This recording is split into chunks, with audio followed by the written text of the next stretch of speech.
ನೋಡಿ ದೋಸ್ತ, ನಿಮ್ಗೆ ಇವು ಕ್ವಶನ್ಗಳು ಅತಿ ಹೆಚ್ಚು ಎಲ್ಲಿ ಇಂಪಾರ್ಟೆಂಟ್ ಆಗ್ತಾವಂದ್ರೆ ಲ್ಯಾಂಡ್ ಸರ್ವೆ ಎಕ್ಸಾಮ್ಗೆ ಭಾಳ ಅಂದ್ರೆ ಭಾಳ ವೆರಿ ಇಂಪಾರ್ಟೆಂಟ್ ಆಗ್ತಾವೆ. ನೀವು ಏನು ಮಾಡಬೇಕು, ಪದೇ ಪದೇ ಪ್ರಾಕ್ಟೀಸ್ ಮಾಡಬೇಕು, ಓದಬೇಕು. ಇಂಥ ಕ್ವಶನ್ ಅತಿ ಹೆಚ್ಚು ನೀವು ಏನು ಮಾಡಬೇಕಾಗ್ತದೆ, ನೋಡಬೇಕಾಗ್ತದೆ. ಹೌದಾ? ಮತ್ತು ಅದ್ರ ಜೊತೆಗೆ RRB, RBI, SBI, PDO, FDA, SD ಎಲ್ಲ ಥರದ ಎಕ್ಸಾಮ್ದಲ್ಲಿ ಇವು ಕ್ವಶನ್ಗಳು ಅತಿ ಹೆಚ್ಚು ಬರೋ ಸಾಧ್ಯತೆ ಇರುತ್ತದೆ. ಹಾಗಾಗಿ ನೀವು ಏನು ಮಾಡಬೇಕಾಗ್ತದೆ, ಈ ವಿಡಿಯೋಗಳನ್ನು ನೋಡಬೇಕಾಗ್ತದೆ. ನೋಡಿ ಒಂದು ಕಡೆ ಬರ್ಕೊಂಡು ಪ್ರಾಕ್ಟೀಸ್ ಮಾಡ್ತಾ ಇದ್ದರೆ ನಿಮ್ಗೆ ಏನಾಗ್ತದೆ, ಖಂಡಿತ ಇಂಥ ಕ್ವಶನ್ ಎಕ್ಸಾಮಲ್ಲಿ ಬಂದರೆ ನಿಮಗೆ ಬಿಡ್ಸೋಕ್ಕೆ ಆಗುತ್ತೆ, ಇಲ್ಲಾಂದರೆ ಆಗೋದಿಲ್ಲ. ಹೌದಾ? ನೋಡಿರಿ, 1ನೇ ಕ್ವಶನ್ ಯಾವ ರೀತಿ ಕೇಳಿದ್ದಾರೆ. ಯಾವ ಸಂಖ್ಯೆಯನ್ನು -1/4 -1ರಿಂದ ಗುಣಿಸಿದಾಗ ಗುಣಲಬ್ಧ -7/4 -1ರ ವೃತ್ತ ಕ್ರಮವಾಗಿರುತ್ತದೆ. ನೋಡ್ರಿ, ಇಲ್ಲಿ ಯಾವ ಸಂಖ್ಯೆ ಅಂದಾಗ ನೀವು ಏನು ಮಾಡಬೇಕು, ಎಕ್ಸ್ ತಗೋಬೇಕು. ಹೌದಾ? X into -1/4 -1. ಹೌದಾ? ಇದು ರೆಸಿಪ್ರೋಕಲ್ ಅಂತ ನೋಡಿ. ವೃತ್ತ ಕ್ರಮ ಅಂದ್ರೆ ಏನು? ರೆಸಿಪ್ರೋಕಲ್. -1/4 ರೆಸ್ಟ್ ಏನಾಯಿತು, ಹೋಯ್ತು, -1. ಅದೇ ರೀತಿಯಾಗಿ ಎಕ್ಸ್ ಇಂಟು 1/4 -1 =-7/4. ಹೌದಾ? ಎಕ್ಸ್ ಇದು ಏನದ, ಈ ರೆಸಿಪ್ರೋಕಲ್ ಈ ಕಡೆ ಹೋದ್ರೆ ಏನಾಯ್ತೈತಿ, -1 ಏನೈತಿ, ಕ್ಯಾನ್ಸಲ್ ಆಗಿಬಿಡ್ತದ. ಸೊ ಹಾಗಾಗಿ ನಿಮ್ಗೆ ಏನು ಬರ್ತದಪ್ಪ ಅಂದ್ರೆ ಡೈರೆಕ್ಟಾಗಿ ಎಕ್ಸ್ -7/4 ಇಂಟು -1/4. ಹೌದಾ? ನಿಮ್ಗೆ ಗೊತ್ತದ ಈಗಾಗಲೇ. ಸೊ ಮೈನಸ್ ಇಂಟು ಮೈನಸ್ ಏನಾಗ್ತದೆ, ಪ್ಲಸ್ ಆಗಿಬಿಡ್ತದೆ. ಸೊ 7 × 1 7, 4 4 16. ನಿಮ್ಮ ಆಪ್ಷನ್ 7/16, ಆಪ್ಷನ್ ಎ ಕರೆಕ್ಟಾ? ಈ ರೀತಿ ನೀವು ಕೊಟ್ಟಿರ್ತಕ್ಕಂಥದ್ದು ಮೊದಲು ನೀಟಾಗಿ ಓದ್ಕೋಬೇಕು. ಓದ್ಕೊಂಡ ನಂತರ ನೀವು ಬಿಡ್ಸೋಕ್ಕೆ ಪ್ರಯತ್ನ ಮಾಡಬೇಕು, ನಿಮ್ಗೆ ಆನ್ಸರ್ ಬಂದೇ ಬರ್ತದೆ. ಹೌದಾ? 2ನೇ ಕ್ವಶನ್ ನೋಡೋಣ. ಓಕೆ, 2ನೇ ಪ್ರಶ್ನೆ ನೋಡ್ರಿ ಯಾವ ರೀತಿ ಕೇಳಿದ್ದಾರೆ. ಹೌದಾ? 2ನೇ ಪ್ರಶ್ನೆ ನಿಮ್ಗೆ ಕೇಳಿದ್ದಾರೆ, ಏನು ಕೊಟ್ಟರೆ ನೋಡ್ರಿ, ಮೊದಲು ನೀಟಾಗಿ ಒಂದ್ಸಲ ಓದ್ಕೋರಿ. ಒಂದು ವೇಳೆ x √198 ಇಂಟು √550 ಮತ್ತು y =√99 ಇಂಟು √363 ಆದಾಗ 1/x + 1 ಸಮವಾಗಿರುವುದು. ನೋಡ್ರಿ, ಇವು ಎರಡಕ್ಕೆ 1/x + 1 ಸಮವಾಗಿರುವುದು ಅಂತ ಕೇಳ. ಏನು ಮಾಡ್ಬೇಕಂದ್ರೆ ನೋಡ್ರಿ, ವೆರಿ ಸಿಂಪಲ್. ಇದಕ್ಕೇನು ಭಾಳ ನೀವು ತಲೆ ಓಡಿಸ್ಬೇಕಾಗಿಲ್ಲ. ಸೊ ಇಲ್ಲೇ ಕೊಟ್ಟಾರ, ಆರಾಮಾಗಿ ಕಂಡು ಹಿಡಿಬೋದು. ಹೌದಾ? ನೋಡ್ತೀರಿ, ನೋಡ್ರಿ, ಎಕ್ಸ್ ಆಲ್ರೆಡಿ ಕೊಟ್ಬಿಟ್ಟೆ ನಾವು. ಎಕ್ಸ್ ಏನು ಕೊಟ್ಟನಪ್ಪ ಅಂದ್ರೆ ನೋಡ್ರಿ, ಇದು √198 ಅದು. √198. ಈ √198 ಏನು ಮಾಡಬೇಕು ನೀವು, ಅದು ಒಡ್ಕೊಳ್ಬೇಕಂದ್ರೆ ಮಗ್ಗಿಲೇ ಇದು ಮಾಡಬೇಕು, ಗುಣಾಕಾರ. ಸೊ ನಿಮ್ಗೆ ನಿಮ್ಗೆ ಏನಾಗ್ತದೆ, ಬಿಡ್ಸೋಕ್ಕೆ ಈಜಾಗ್ತದೆ. ಹೌದಾ? ಸೊ ನೋಡಿ, ನಿಮ್ಗೆ ಏನಾಗ್ತದೆ, 18 11 ಎಷ್ಟಾಗ್ತದಪ್ಪ ಅಂದ್ರೆ 198. ಹೌದಾ? 18 11 198. ಈ ರೀತಿ ಹೊಡ್ಕೋಬೇಕು. ನೆಕ್ಸ್ಟ್ ಇದು ಇಂಟು ಅಂದ್ರೆ ಎರಡಕ್ಕೂ ರೂಟ್ ಹಾಕಿದ್ರು ಬತ್ತು, ಇಲ್ಲ ಸೆಪ್ರೇಟ್ ರೂಟ್ ಹಾಕಿಟ್ರು ಓಕೆ. ಸೊ ಇದು 550 ಹೆಂಗೆ ಹೊಡ್ಕೋತೀರಿ. ಸೊ 550 ನಿಮ್ಗೆ ಕೂಡ ನಿಮ್ಗೆ ಏನಾಗ್ತದೆ, 11 × 50 ಹೊಡ್ಕೊಂಡಾಗ ಮತ್ತು 550ನೇ ಬರ್ತದೆ. ಹೌದಾ? ಈ ರೀತಿ ನೀವು ಏನು ಮಾಡ್ಬೇಕಂತ ಎಕ್ಸ್ ನೋಡ್ರಿ, ಇಲ್ಲಿ 11 11 ಒಂದು ರೂಟ್ ಹೊರಗಡೆ ಬಂದ್ರೆ 11 ಒಂದು ಹೊರಗಡೆ ಬರ್ತದೆ. ಹೌದಾ? 11² ಏನಾಗಿರ್ತದೆ, ಅದರ ವರ್ಗಮೂಲ 11 ಆಗಿ ಬಂದಿರ್ತದೆ, 121. ಹೌದಾ? ನೆಕ್ಸ್ಟ್ ಏನು ಉಳಿತು ನಿಮ್ಗೆ, 18 × 50. ಸೊ ಇಲ್ಲಿ ನೋಡ್ರಿ, ಇಲ್ಲಿ 11 × 50 ಮಾಡಿರಿ, ನಿಮಗೆ 900 ಬರುತ್ತೆ. ಈ 900 ವರ್ಗಮೂಲ ಯಾವುದಪ್ಪ ಅಂದ್ರೆ 30. ಹೌದಾ? 11 3 30 ಎಷ್ಟಾಗ್ತದೆ ಅಂದ್ರೆ 330. ಎಕ್ಸ್ ಬೆಲೆ ಬತ್ತು ನಿಮ್ಗೆ. ಅರ್ಥ ಆಯ್ತಾ? ನೆಕ್ಸ್ಟ್ ಇದೇ ರೀತಿಯಾಗಿ ನೀವು ಏನು ಮಾಡಬೇಕು, ವೈ ಬೆಲೆ ಕೂಡ ಕಂಡುಹಿಡಿಬೇಕು. ವೈನು ಸೇಮ್, ಆ ಕ್ಯೂಬ್ ರೂಟ್ ಕೊಟ್ಟನ. ನೀವು ಏನು ಮಾಡ್ಕೋಬೇಕಪ್ಪ ಅಂದ್ರೆ 99 ಏನು ಮಾಡಬೇಕಪ್ಪ ಅಂದ್ರೆ ಹೊಡ್ಕೋಬೇಕು. 99 ಹೊಡ್ಕೋಬೇಕಂದ್ರೆ 33 × 3 ಅಂದ್ರೆ ಮತ್ತೆ ಏನು ಬರ್ತದೆ, 99 ಬರ್ತದೆ. ಸೊ ನೆಕ್ಸ್ಟ್ ಮುಂದಿನ ಸಂಖ್ಯೆ ನೋಡ್ಕೋತೀರಿ, 363. 33 × 11 ಅಂದ್ರೆ ನಿಮ್ಗೆ ಎಷ್ಟು ಬರ್ತದೆ, 363ನೇ ಬರ್ತದೆ. ಹೌದಾ? ನೋಡ್ರಿ, ಇಲ್ಲಿ ಆರಾಮಾಗಿ ಕಾಣಿಸ್ತದೆ ಕ್ಯೂಬ್ ರೂಟ್. ನೋಡ್ರಿ, ಇಲ್ಲಿ 33 ಇಂಟು ಮತ್ತು 3 11 ಇದು ಕೂಡ 33 ಮತ್ತು ಅಗೇನ್ 33. ಸೊ ನಿಮ್ಗೆ ಏನು ಬತ್ತಿಲ್ಲಿ, ಕ್ಯೂಬ್ ರೂಟ್ 33 ಕ್ಯೂಬ್. ಹೌದಾ? ಈ ಕ್ಯೂಬ್ ರೂಟ್ ಈ ಕ್ಯೂಬ್ ಕ್ಯಾನ್ಸಲ್ ಆಯಿತು. y = ನಿಮ್ಗೆ ಎಷ್ಟು ಬತ್ತಪ್ಪ ಅಂದ್ರೆ 33 ಬತ್ತು. ಸೊ ಈಗ ನಿಮ್ಗೆ ಏನು ಕೇಳೋಣ, 1/x + 1/ಕ್ಕೆ ಸಮವಾಗಿರೋದು ಅಂತ ಕೇಳೋಣ. ಸೊ ಇಲ್ಲಿ ನೋಡ್ರಿ, ಇಲ್ಲಿ 1/x ಅಂದ್ರೆ ಸೊ ನಿಮ್ಗೆ ಇಲ್ಲೇ ಗೊತ್ತದ. ಸೊ ಏನಾಗ್ತದೆ, ಇದು xy ಆಗ್ತದೆ, ಮ್ಯಾಗ ಈಚೆ ಕಡೆ y ಬರ್ತದೆ, ಈಚೆ ಕಡೆ x ಬರ್ತದೆ. ಹೌದಾ? ಈ ರೀತಿ ಬರ್ತದೆ. ನೀವು ಏನು ಮಾಡಬೇಕು, ಆ ರೀತಿ ಬರ್ಕೋಬೇಕು. ನೋಡ್ರಿ ಏನು ಬರ್ತೈತಿ, y + x / xy. ನಿಮ್ಗೆ ಆಲ್ರೆಡಿ x y ಬೆಲೆ ಬಂದದ, ಇದ್ರೊಳಗೆ ಹಾಕಿಬಿಡ್ರಿ, ಈಜಿಯಾಗಿ ಬಂದುಬಿಡ್ತೈತಿ ನೋಡ್ರಿ. 33 + 330 330 × 33. ಕರೆಕ್ಟಾ? ನೋಡ್ರಿ ಏನು ಮಾಡ್ತೀರಿ, ನೆಕ್ಸ್ಟ್ ಏನು ಮಾಡ್ತೀರಿ, ಕೂಡ್ಸ್ಕೊತೀರಿಲ್ಲ. 33 ಇದು ಎಷ್ಟಾಗ್ತದೆ, 33 + 330 ಏನಾಗ್ತದೆ, 363 ಆಗ್ತದೆ. ಕಾಣಿಸ್ತಾ ಇದೆಯಾ? 363 / 330 × 33. ಸೊ ಇಲ್ಲಿ ನಿಮ್ಗೆ ಆರಾಮಾಗಿ ಏನಾಗ್ತದೆ, ಕಡುತ್ತು ಹೋಗ್ತದೆ. ನೋಡ್ತೀರಾ? ಸೊ 11:30 ಹೋಗ್ತದೆ. ಇಲ್ಲಿ ಎಷ್ಟು ಹೋಗ್ತದೆ ಅಂದ್ರೆ 11 ಹೋಗ್ತದೆ, 30 ಅರ್ಥ ಆಗ್ತದ? ಸೊ ಇಲ್ಲಿ ಏನಾಗ್ತದೆ, ಮತ್ತೆ ಹೊಳ್ಳಿ 11 11 33. ಹೌದಾ? 11 11 33. ನೆಕ್ಸ್ಟ್ ನಿಮ್ಗೆ ಏನು ಬರ್ತಪ್ಪ ಆನ್ಸರ್ ಅಂದ್ರೆ 1/30 ಬತ್ತು. ಹೌದಾ?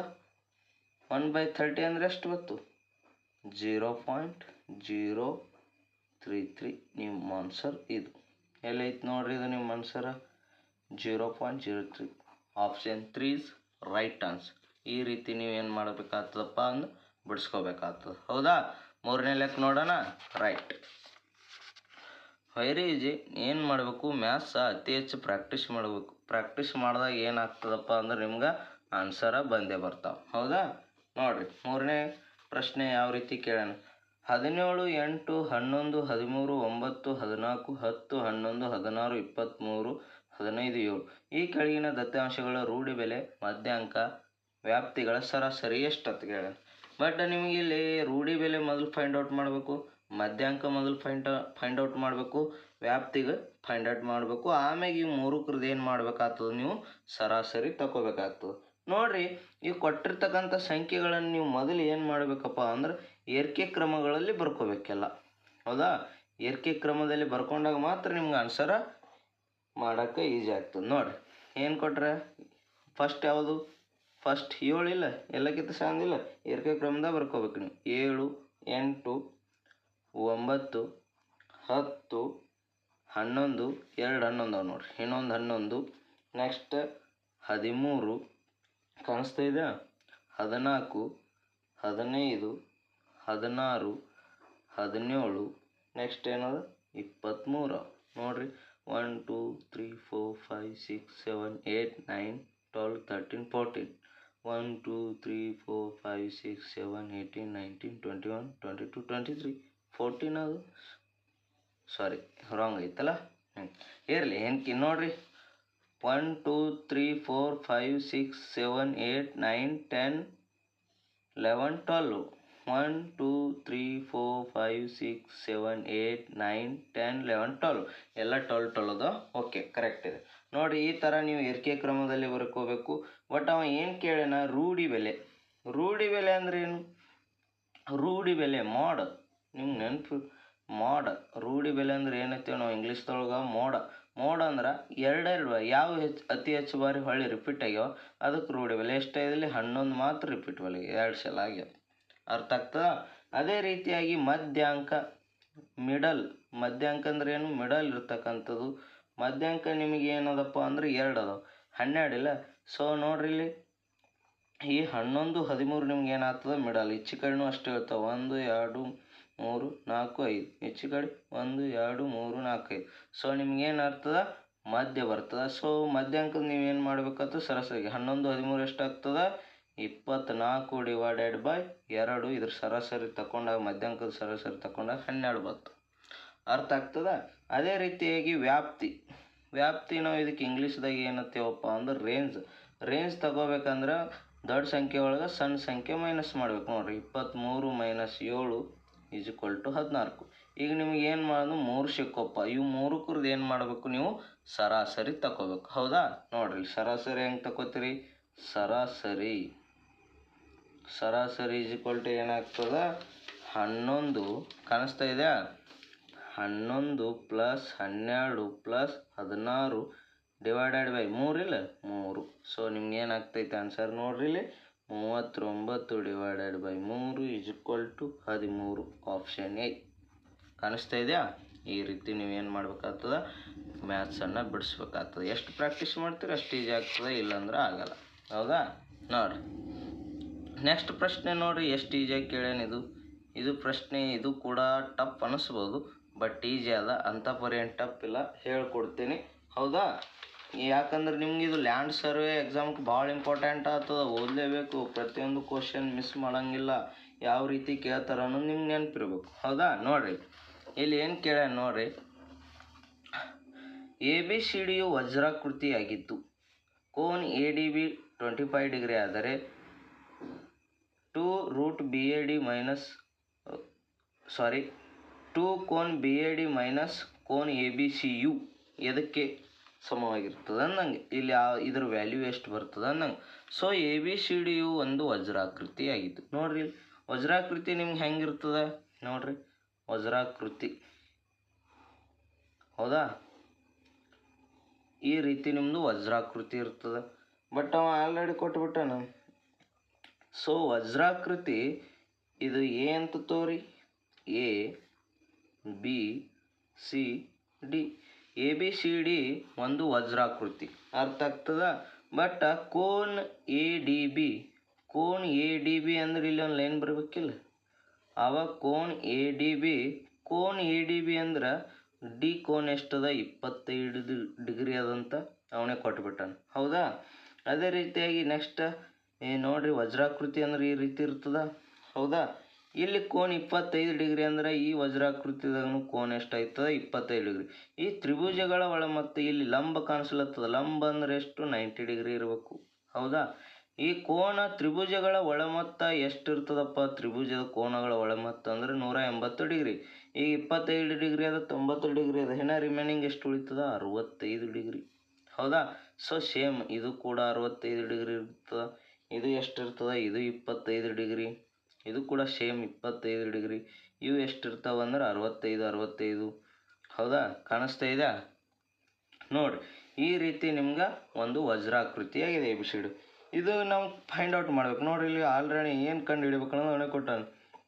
ಸೊ ಸಿಂಪಲ್, 2 ಇಂಟು ಕೋನ BAD ಮೈನಸ್ ಕೋನ ABC ಇದು ಎಷ್ಟಾಗ್ತದೆ ಅಂತ ಕೇಳ್ಯಾನ. ನೋಡಿರಿ, 2 ಇಂಟು ಕೋನ್ BAD ಅಲ್ಲಿ ನೋಡಿರಿ, ಕೋನ್ BAD ಅಂದರೆ 2 ಕೋನವ, 2 ಕೋನ ಕೂಡಿಸ್ಕೋರಿ. 65 ಪ್ಲಸ್ 65 ಎಷ್ಟಾಗ್ತದ, 130 ಆಗ್ತದೆ. ಹೌದಾ? 130 ಆಗ್ತದಲ್ಲಿ, 65 130 degree minus cone ABC, cone ABC 25 plus 25 50 degree. ಹೌದಾ? ಇಲ್ಲಿ ಎಷ್ಟು ಬರ್ತದೆ, ಇದು 260 ಡಿಗ್ರಿ. ಇಂಟು ಮಾಡ್ಕೊರಿ, 260 degree minus 50 degree is equal to ಎಷ್ಟು ಬಂತು, 210 degree. Answer option c is right answer. ಈ ರೀತಿ ನೀವು ಮೊದಲು ಏನು ಮಾಡಬೇಕು, ಡೈಗ್ರಾಮ್ ಹಾಕೋಬೇಕು. ನಿಮ್ಗೆ ವಜ್ರಾಕೃತಿ ಐಡಿಯಾ ಇದ್ರೆ ಸೊ ಈಜಿಯಾಗಿ ಬಿಡಿಸ್ಬೋದು. ವಜ್ರಾಕೃತಿನೇ ಯಾವ ರೀತಿ ಇರ್ತದೆ ಹಂಗೆ ಗೊತ್ತಿಲ್ಲ ಅಂದರೆ ನಿಮ್ಗೆ ಎಕ್ಸಾಮ್ದಲ್ಲಿ ಈ ರೀತಿ ಕ್ವಶನ್ ಬಿಡ್ಸೋಕ್ಕೆ ಸಾಧ್ಯನೇ ಇಲ್ಲ. ಹೌದಾ? ಅರ್ಥ ಆಯ್ತಾ? ನೋಡಿರಿ, ನೆಕ್ಸ್ಟ್ 5ನೇ ಕ್ವಶನ್ ಯಾವ ರೀತಿ. ಓಕೆ, 5ನೇ ಕ್ವಶನ್ ನೋಡಿರಿ, ಇದು ಕೂಡ ಈಸಿಯಾಗಿ ಕೇಳ್ಯಾನ. ಸೊ ನೀವು ಮೊದಲು ಕ್ವಶನ್ ಅಂಡರ್ಸ್ಟ್ಯಾಂಡ್ ಆದ್ರೆ ನಿಮ್ಗೆ ಅರ್ಧ ಲೆಕ್ಕ ಬಂದಂಗೆ ಅಂತ ಹೇಳಿನ, ಇಲ್ಲಾಂದ್ರೆ ಇಲ್ಲ. ನೋಡಿರಿ, 176 ಸೆಂಟಿಮೀಟರ್ ಮತ್ತು 56 ಸೆಂಟಿಮೀಟರ್ ಅಳತೆಯ ಬಾಹುಗಳನ್ನು ಹೊಂದಿರುವ ಆಯತದ ವಿಸ್ತೀರ್ಣ ಒಂದು ವೃತ್ತದ ವಿಸ್ತೀರ್ಣಕ್ಕೆ ಸಮವಾಗಿದೆ. ಹಾಗಾದರೆ ವೃತ್ತದ ಪರಿಧಿ ಎಷ್ಟು? ಪೈ ವ್ಯಾಲ್ಯೂವನ್ನು ಕೊಟ್ಟಾನೆ, 22/7. ನೋಡ್ರಿ, ಇಲ್ಲಿ 160 ಸೆಂಟಿಮೀಟರ್ ಮತ್ತು 56 ಸೆಂಟಿಮೀಟರ್ ಅಳತೆಯ ಬಾಹುಗಳನ್ನು ಹೊಂದಿರುವ ಆಯತದ ವಿಸ್ತೀರ್ಣ. ಆಯತ ಹೇಳ್ಯಾನ, ಆಯತ ಡೈಗ್ರಾಮ್ ಹಾಕೋಬೇಕು ಮೊದಲು ನೀಟಾಗಿ. ಆಯತ ಯಾವ ರೀತಿ ಇರ್ತದೆ ನೋಡ್ರಿ, ಈ ರೀತಿ ಏನಿರ್ತದಪ್ಪ ಅಂದ್ರೆ ನಿಮ್ದು ಆಯತ ಇರ್ತದೆ. ಹೌದಾ? ಈ ಆಯತದ ಲೆಂತ್ ಕೊಟ್ಟ ನಾವು ಲೆಂತ್ ಅವನೇ ಕೊಟ್ಟಾನ 176 ಸೆಂಟಿಮೀಟರ್. ಹೌದಾ? ನೆಕ್ಸ್ಟ್ ಏನು ಕೊಟ್ಟಾನ? ಅದರದ ಒಂದು ಬ್ರೆಡ್ತ್ ಕೊಟ್ಟಾನ. ಬ್ರೆಡ್ತ್ ಎಷ್ಟು? 56 ಸೆಂಟಿಮೀಟರ್. ಮತ್ತೇನು ಕೇಳೋಣ ಅದರೊಳಗೆ? ಒಂದು ವೃತ್ತದ ವಿಸ್ತೀರ್ಣಕ್ಕೆ ಸಮವಾಗಿದೆ. ಇದ್ರದ್ದು ಏನದಲ್ಲ, ಈ ಬಾವುಗಳ ಅಳತೆ ಮತ್ತು ಇದು ಏನದಲ್ಲ, ಇದಕ್ಕೆ ಒಂದು ವೃತ್ತದ ವಿಸ್ತೀರ್ಣಕ್ಕೆ ಸಮವಾಗಿದೆ. ಒಂದು ವೃತ್ತ ಕೂಡ ನೀವೇನು ಮಾಡ್ಬೇಕಾಗ್ತದೆ? ಹಾಕೋಬೇಕಾಗ್ತದೆ. ಹೌದಾ? ವೃತ್ತ ಇದೇನೈತೆ ನಾವು ರೇಡಿಯಸ್, ಆಲ್ರೆಡಿ ರೇಡಿಯಸ್ ಕೊಟ್ಬಿಟ್ಟಾನ 56 ಅಂತೇಳಿ. ಹೌದಾ? ಈ ರೀತಿ ಇದಕ್ಕೆ ಸಮವಾಗಿದೆ. ಆ ವೃತ್ತದ ಪರಿಧಿ ಎಷ್ಟು ಅಂತ ಕೇಳೋಣ ನಾವು. ವೆರಿ ಸಿಂಪಲ್, ಬಿಡಿಸ್ರಿ. ಭಾಳ ಈಜಿ ಅದ. ನಿಮ್ಗೆ ಏನಾಗ್ತದೆ? ಕ್ವಶನ್ ಬಿಡಿಸಿದ್ರೆ ಆನ್ಸರ್ ಈಜಿಯಾಗಿ ಬಂದುಬಿಡ್ತದೆ ನೋಡಿರಿ. ಸೊ ನಿಮ್ಗೆ ಗೊತ್ತದ. ಸೊ ಆಯತದ ವಿಸ್ತೀರ್ಣ ಕಂಡುಹಿಡಿಯೋ ಸೂತ್ರ ನಿಮ್ಗೆಲ್ಲರಿಗೂ ಗೊತ್ತೇ ಇದೆ. L into B = πr². ಹೌದಾ? ಇಲ್ಲಿ ಆಲ್ರೆಡಿ ನಿಮ್ಗೆ ಲೆಂತ್ ಕೊಟ್ಟಾನ 176 ಇಂಟು ಬ್ರೆಡ್ ಕೊಟ್ಟಾನ 56 = ವ್ಯಾಲ್ಯೂ ನಿಮ್ಗೆ ಗೊತ್ತದ 22/7 ಇಂಟು r² ಗೊತ್ತಿಲ್ಲ, ಅಷ್ಟಿಡ್ರಿ. r² ಫೈಂಡ್ ಔಟ್ ಮಾಡೋಣ. ಹೌದಾ? ಸೊ ನೋಡ್ರಿ, ಇಲ್ಲಿ ನಿಮ್ಗೆ ಏನಾಗ್ತದೆ? ಸೊ ಈಜಿಯಾಗಿ ನಿಮ್ಗೆ ಏನು ಮಾಡ್ಬೋದು? ಕ್ಯಾನ್ಸಲೈಸೇಷನ್ ಮಾಡ್ಬೋದು. ಇಲ್ಲಿದೆ. ಹೌದಾ? ಸೊ ಏನೇನು ಕ್ಯಾನ್ಸಲ್ ಆಗ್ತದೆ ನೋಡ್ರಿ. ಇಲ್ಲಿ ಈ 22 ಈ ಕಡೆ ಬಂದರೆ ಏನಾಗ್ತದಪ್ಪ? ಡಿವೈಡೆಡ್ ಬೈ ಆಗ್ತದೆ. ಸೊ 22 1 ಇಲ್ಲಿ ಎಷ್ಟು ಬರ್ತದೆ? 22 5 6 ಎಷ್ಟು ಬರ್ತೈತೆ ನೋಡ್ರಿ? ಕಡಿತ ಛೇದ ಹೊಡ್ರಿ, ನಿಮ್ಗೆ ಆಲ್ರೆಡಿ ಆನ್ಸರ್ ಬಂದುಬಿಡ್ತದೆ. 56 ಇಂಟು 56 ಎಷ್ಟಾಗ್ತದೆ? r² ಆಗ್ತದೆ. ಸೊ ನಿಮ್ಗೇನು ಇದು ಎಷ್ಟಾಯಿತು? 56² r² ಇತ್ತು. r² ಕ್ಯಾನ್ಸಲ್ ಆಯಿತು. r ಎಷ್ಟು ಬಂತು? 56 ವ್ಯಾಲ್ಯೂ ಬಂತು. ಹೌದಾ? ಈ ರೀತಿ ನಿಮ್ಗೆ ಆಲ್ರೆಡಿ ಸರ್ಕಲ್ದು ನಿಮ್ಗೆ ವಿಸ್ತೀರ್ಣ ಕಂಡು ಹಿಡಿಯೋ ಸೂತ್ರನೂ ಗೊತ್ತದ. ನೆನಪಿರಬೇಕು. ಇವು ನೆನಪಿದ್ದಾಗ ಮಾತ್ರ ನಿಮ್ಗೆ ಇಂಥ ಲೆಕ್ಕ ಬಿಡ್ಸೋಕೆ ಏನಾಗ್ತದೆ? ಈಜಿ ಆಗ್ತದೆ. 2πr 2 ಇಂಟು 22 ಎಷ್ಟಾಗ್ತದೆ? 7 ಇಂಟು 56. ಹೌದಾ? ನೋಡ್ರಿ, ಇಲ್ಲಿ 7 8 56. ಹೌದಾ? ಏನೇನು ಬಂತು? ಸೊ 22 2 44 ಇಂಟು 8 ನೋಡ್ರಿ. 8 4 32 ಮತ್ತು 8 4 32 32 1 3 35 352 ಸೆಂಟಿಮೀಟರ್. Option B. ಈ ರೀತಿ ನೀವೇನು ಮಾಡಬೇಕಾಗ್ತದೆ? ಆನ್ಸರ ಬಿಡಿಸ್ಬೇಕಾಗ್ತದೆ. ಹೌದಾ? ಕಾಣ್ತಾ ಇದೆ ಎಲ್ಲರಿಗೂ? ಓಕೆ, ನೆಕ್ಸ್ಟ್ ಕ್ವಶನ್ ನೋಡ್ರಿ. ಆರನೇದು ವೆರಿ ಸಿಂಪಲ್ ನೋಡ್ರಿ. ಎಷ್ಟು ಈಜಿಯಾಗಿ ಕೇಳೋಣ. ಇಂಥ ಪ್ರಶ್ನೆ ನೀವು ಏನು ಮಾಡ್ತೀರಿ? ಎಕ್ಸಾಮ್ದಾಗ ಬಿಟ್ಬಿಟ್ಟು ಬಂದುಬಿಡ್ತೀರಿ, ನಂಗೆ ಗೊತ್ತಾಗಲ್ಲ ಏನಂತೇಳಿ. ಸೊ ನೀವು ಕ್ಲಾಸ್ ಕೇಳಿದ್ರೆ ಮಾಡಿದ್ರೆ ಏನಾಗ್ತದೆ? ಇಂಥ ಕ್ವಶನ ಬಿಡ್ಸೋಕೆ ಈಜಿ ಆಗ್ತದೆ. ನೋಡ್ರಿ, ಏನು ಕೇಳೋಣ? 2, -5 ಮತ್ತು -2, 9 ಬಿಂದುಗಳಿಂದ ಸಮಾನ ದೂರದಲ್ಲಿರುವ x ಅಕ್ಷದ ಮೇಲಿನ ಬಿಂದುವಿನ ನಿರ್ದೇಶಾಂಕಗಳನ್ನು ಕಂಡುಹಿಡಿಯಿರಿ. Very simple. ಈ ರೀತಿ ನಿಮ್ಗೆ ಮಧ್ಯ ಬಿಂದುಗಳ ನಿರ್ದೇಶಾಂಕಗಳು ಕಂಡು ಹಿಡಿಯೋದು ನಿಮ್ಗೊಂದು ಫಾರ್ಮುಲ್ ಅದ. ಅದು ಹಾಕಿಬಿಟ್ರೆ ಎಷ್ಟು ಈಜಿಯಾಗಿ ಬಿಡ್ತದೆ. ಅದು ಫಾರ್ಮುಲ್ ನೆನಪಿತ್ತು ಅಂದ್ರೆ ಮುಗೀತು. ಸೊ ನೋಡ್ರಿ, ನಿಮ್ಗೆ ಮಿಡ್ ಪಾಯಿಂಟ್ ಕಂಡು ಹಿಡಿಯೋ ಫಾರ್ಮುಲ ಗೊತ್ತಿದೆ ಎಲ್ಲರೂ. ಯಾಕಂದ್ರೆ ಗ್ರಾಫ್ ನಕ್ಷೆ ಹಾಕೋ ಮುಂದತ್ತ ಎಲ್ಲರೂ ಇದೊಂದು ಪ್ರಾಬ್ಲಮ್ ಮಾಡಿ ಮುಂದೆ ಹೋಗಿರ್ತೀವಿ. ಹೌದಾ? ನೋಡ್ರಿ, ಇಲ್ಲಿ ಏನದು ನಿಮ್ಗದು? x1 plus x2 divided by 2, y1 plus y2 divided by 2. ಇದು ಎಲ್ಲರಿಗೂ ಗೊತ್ತಿದೆ. ಈ ಮಿಡ್ ಪಾಯಿಂಟ್ ಕಂಡುಹಿಡಿಯೋ ಫಾರ್ಮುಲಾ. ಈ ಫಾರ್ಮುಲಾ ಗೊತ್ತಾಗಿತ್ತು ಅಂದ್ರೆ ನೀವೇನು ಮಾಡ್ಬೋದು? ಆ ಮೇಲಿನ ಬಿಂದುವಿನ ನಿರ್ದೇಶಾಂಕಗಳನ್ನು ಕಂಡು ಹಿಡಿಬೋದು. ಎಕ್ಸ್ನ ಮೇಲಿನ ಬಿಂದುವಿನ ನಿರ್ದೇಶಾಂಕಗಳು. ಹೌದಾ? ಸೇಮ್. ಸೊ ಇದಕ್ಕೆ ಏನು ಕೊಡ್ರಿ? x1 ಅಂತ ಕೊಡ್ರಿ, ಇದಕ್ಕೆ y1 ಅಂತ ಕೊಡ್ರಿ, ಇದಕ್ಕೆ x2, ಇದು y2. ಹೌದಾ? ನೋಡ್ರಿ, ಸೊ ಇದ್ರ ಒಳಗಡೆ ಏನು ಹಾಕ್ರಿ? ವ್ಯಾಲ್ಯೂ ಹಾಕಿಬಿಡ್ರಿ, ಈಸಿಯಾಗಿ ಸಿಗ್ತದೆ. ಹೌದಾ? ನೋಡ್ರಿ, 2 - 2 divided by 2, next y1 -5 plus 9 divided by 2. So ನೋಡ್ರಿ, ಇಲ್ಲಿ ಏನೈತಿ? ಇದು 2 - 2 0/2 ಅಂದ್ರೆ 0ನೇ. ಹೌದಾ? ಇಲ್ಲಿ 9 - 5 4/2 ಅಂದ್ರೆ 2. Option D. ಈ ರೀತಿ ಸಿಂಪಲ್. ಇದೊಂದು ಫಾರ್ಮುಲಾ ಗೊತ್ತಾಗಿತ್ತು ಅಂದ್ರೆ ನೀವು ಈಸಿಯಾಗಿ ಬಿಡಿಸ್ಬೋದಿಲ್ಲ. ಸೊ ಅದಕ್ಕೆ ಹೇಳ್ತೀನಿ, ನಾ ಅತಿ ಹೆಚ್ಚು ಎಲ್ಲ ಥರ ನೀವು ಪ್ರಾಕ್ಟೀಸ್ ಮಾಡ್ಬೇಕು. ಎಲ್ಲ ಪ್ರಾಬ್ಲಮ್ ಪ್ರಾಕ್ಟೀಸ್ ಮಾಡಿದ್ರೆ ಇಂಥ ಲೆಕ್ಕ ಬಿಡ್ಸೋಕೆ ಈಜಿ ಆಗ್ತಾವೆ. ಇಲ್ಲಾಂದ್ರೆ ಈಜಿ ಆಗಲ್ಲ. ನಿಮ್ಗೆ ಇದೇ ಗೊತ್ತಿರಲಿಲ್ಲ ಹೆಂಗೆ ಬಿಡಿಸ್ತೀರಿ? ಎಷ್ಟು ಗುದ್ದಾಡಿದ್ರು ಬರಲ್ಲ. ಅದಕ್ಕೆ ಏನು ಮಾಡಬೇಕು? ನಿಮ್ಗೆ ಆ ಫಾರ್ಮುಲಾ ಗೊತ್ತಿರಬೇಕು. ಹೌದಾ? ನೋಡಿರಿ, ಮುಂದಿನ 7ನೇ ಕ್ವಶನ್ ನೋಡಿರಿ ಯಾವ ರೀತಿ ಕೇಳಿದ್ದಾರೆ. ಓಕೆ, 7ನೇ ಕ್ವಶನ್ ನೋಡೋಣ. ನೋಡಿರಿ 7ನೇ ಕ್ವಶನ್ ಯಾವ ರೀತಿ ಕೇಳೋಣ ನಿಮಗೆ ಹೇಳ್ತೀನಿ ತಮ್ಮ. ಇದು ಹೆಚ್ಚು ಲ್ಯಾಂಡ್ ಸರ್ವೆ ಎಕ್ಸಾಮ್ಗೆ ಇಂಪಾರ್ಟೆಂಟ್ ಆಗ್ತದ, ಎಲ್ಲದಕ್ಕೂ ಇಂಪಾರ್ಟೆಂಟ್ ಆಗ್ತದ. ಬಟ್ ಅತಿ ಹೆಚ್ಚು ಎದಕ್ಕಪ್ಪ ಅಂದ್ರೆ ಲ್ಯಾಂಡ್ ಸರ್ವೆಗೆ ವೆರಿ ಇಂಪಾರ್ಟೆಂಟ್ ಆಗ್ತದೆ. ಹೌದಾ? ನೋಡಿ 7ನೇ ಲೆಕ್ಕ ನೋಡು. 6 ಮೀಟರ್ ಮತ್ತು 11 ಮೀಟರ್ ಉದ್ದದ 2 ಕಂಬಗಳು ಸಮತಟ್ಟಾದ ನೆಲದ ಮೇಲೆ ಲಂಬವಾಗಿ ನಿಂತಿವೆ. ಆ ಕಂಬಗಳ ಪಾದಗಳ ನಡುವಿನ ಅಂತರ 12 ಮೀಟರ್ ಆದರೆ ಅವುಗಳ ತುದಿಗಳ ನಡುವಿನ ಅಂತರವನ್ನು ಕಂಡಿರಿ. ಸೊ ಕೊಟ್ಟಂಥ ಕ್ವಶನ್ ನೀಟಾಗಿ ನಿಮ್ಗೆ ಡೈಗ್ರಾಮ್ ಹಾಕ್ಲಿಕ್ಕೆ ಬರಬೇಕು ಮತ್ತು ಬಿಡಿಸೋ ಪ್ರಯತ್ನದೊಳಗೆ ನೀವು ಇರಬೇಕು. ನೋಡ್ತೀರಾ? ಓಕೆ, ನೋಡ್ರಿ ಇಲ್ಲಿ ಅವ್ನು ಕೊಟ್ಟಾನ 6 ಮೀಟರ್ ಮತ್ತು 11 ಮೀಟರದ ಉದ್ದದ 2 ಕಂಬಗಳು. ನೀವು ಏನು ಮಾಡ್ತೀರಿ, 2 ಕಂಬ ಹಾಕೋಬೇಕು. ಹೌದಾ? ಕಂಬ ಹಾಕೋತೀರಿ ಇಲ್ಲಿ 2. ನೋಡಿರಿ, ಇದೊಂದು ಕಂಬ. ಸೊ ಈ ಕಂಬಿಗೆ ಎಷ್ಟು ಕೊಟ್ಟನಪ್ಪ ಅಂದ್ರೆ 6 ಮೀಟರ್ ಎತ್ತರ ಹೊಂದಿದೆ. 6 ಮೀಟರ್ ಈ ಕಂಬ. ಅದೇ ರೀತಿಯಾಗಿ ಇನ್ನೊಂದು ಕಂಬ ಕೊಟ್ಟನ. ಇನ್ನೊಂದು ಕಂಬ ಎಷ್ಟು ಹೊಂದಿದಪ್ಪ? 11 ಮೀಟರ್ ಎತ್ತರ ಹೊಂದಿದೆ. ಸೊ ಇವಕರ ನೆಲದ ಸಮತಟ್ಟಾದ ನಡುವಿನ ಅಂತರ, 2 ಕಂಬಗಳ ನಡುವಿನ ಅಂತರ ಅಷ್ಟು ಬಿಟ್ಟನ 12 ಮೀಟರ್. ಹೌದಾ? ಬಟ್ ಪ್ರಶ್ನೆ ಏನು ಕೇಳೋಣ, ಅವುಗಳ ತುದಿಗಳ ನಡುವಿನ ಅಂತರವನ್ನು ಕಂಡಿರಿ. ಇವ್ರ ತುದಿಗಳ ನಡುವಿನ ಅಂತರವನ್ನು ಕಂಡುಹಿಡಿಯಿರತ್ತೆ. ಹೌದಾ? ಇಲ್ಲಿ 6 ಸೆಂಟಿಮೀಟ್ರ್ ಅಂದರೆ ಇಲ್ಲಿಗೂ 6 ಸೆಂಟಿಮೀಟ್ರಿಗೆ ನಾವು ಏನಾಗಬೇಕು, ಕರೆಕ್ಟಾಗಿ ಒಂದು ಲೈನ್ ಹಾಕಬೇಕು. ಹೌದಾ? ಇದು 6 ಸೆಂಟಿಮೀಟ್ರ್ ಆಯಿತು, 6 ಮೀಟ್ರ್ ಐತಿ ಇದು.